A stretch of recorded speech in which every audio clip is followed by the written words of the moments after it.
Kring kring, suara HP berdering tepat pada pukul 11 malam. Hal itu membuat saya kaget dan menimbulkan tanda tanya karena panggilan masuk di hampir tengah malam itu tidak biasa menurut saya pada saat itu. Sengaja saya biarkan sebentar, lalu kemudian mati dan berdering lagi. Lalu kemudian ada WA masuk yang isinya begini. Mas bro, saya baru lulus kuliah dan nganggur. Saya balas, wah bagus tuh, alhamdulillah sudah lulus. Kemudian dia balas lagi, tiap hari di rumah kerjaannya cuma nongkrong dan main. Ada solusikah atau nasihat yang bisa diberikan? Waduh, saya kan bukan penasehat, begitu kata saya dalam hati. Lalu saya menjawab, maaf nih, gak ada nasihat yang bisa diberikan bro. Tapi ada cara klasik menghadapi beginian. Bukan solusi konkret, tapi soal mental dan pola pikir. Kita hidup di tahun 2020, jadi sudah ribuan tahun roda kehidupan manusia berputar. Miliaran manusia sudah mengalami hidup lalu mati, senang, berat, ringan. Jadi sebenarnya gak ada masalah yang spesial. Mungkin hal itu baru buat sahabat saya, tapi buat kehidupan, hal itu sudah tidak baru lagi.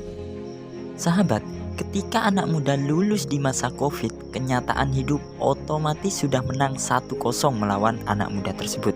Karena lowongan kerja makin sedikit, perusahaan banyak yang tutup. Kalau dia, si anak muda tadi, nggak ada pengalaman magang kerja atau berjualan, artinya dia sudah kalah 2-0. Kalau jaringan pertemanannya sedikit, kalahnya 3-0. Kalau orang tuanya nggak punya uang kiriman bulanan lagi, dia sudah kalah 4-0. Dan kalau dia kehilangan semangat, maka kalah telak 6-0.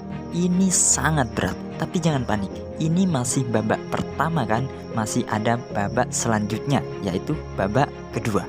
Di babak kedua, mereka tidak ada pilihan lain selain menyerang, melakukan segala cara untuk mencetak gol-gol balasan. Gol pertamanya adalah yang terpenting, karena hal itu membangkitkan semangat. Lalu cara mencetak gol pertama bagaimana? Sabar bos, sabar. Mulai menyadari bahwa hidupnya 100% adalah tanggung jawabnya, bukan tanggung jawab orang tua atau keluarganya.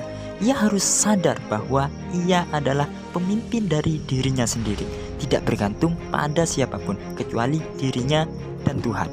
Nah, setelah gol pertama diciptakan, gol kedua bisa ia ciptakan dengan menyingkirkan sifat gengsi dan malu. Gengsi kerja serabutan, gengsi berjualan, gengsi berkumpul kenalan dengan orang baru, malu mengekspresikan dirinya, malu mengemukakan pandangannya di sosial media, dan lain sebagainya. Nah, ketika dua gol itu sudah ia ciptakan, pengalaman saya, gol ketiga dan seterusnya akan tercipta. Dari mana? I don't know why.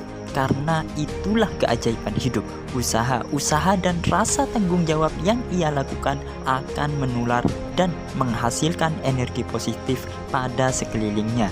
Bisa jadi tetangga tiba-tiba memberi informasi lowongan yang tepat karena melihat ia baik dan serius. Bisa jadi teman barunya menjadi rekan jualan dan membantu ia survive. Bisa jadi juga ia disukai anak konglomerat. Itulah hidup.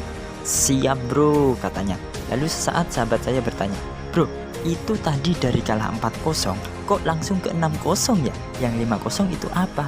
Oh maaf, itu sih kalau dia jomblo.